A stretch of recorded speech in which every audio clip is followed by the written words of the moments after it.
Во надпреварите од 16-тото коло на првата македонска фудбалска лига се постигнаа следните резултати.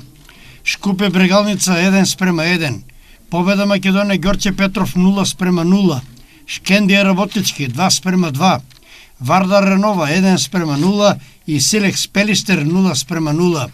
Табела: Вардар е на првото место со 37 бодови, второ е Шкендија со 31, трето место Пелистер 29, на четвртото место Работнички има 24, петто и шесто место Реново и Силекс со по 20 бодови, седмо место Шкупи 16 бодови, на осмото место Победа има 15, девето место Македонија Ѓорче Петров 11 и на последното 10-тото место Брегалница со само 9 освоени бодови.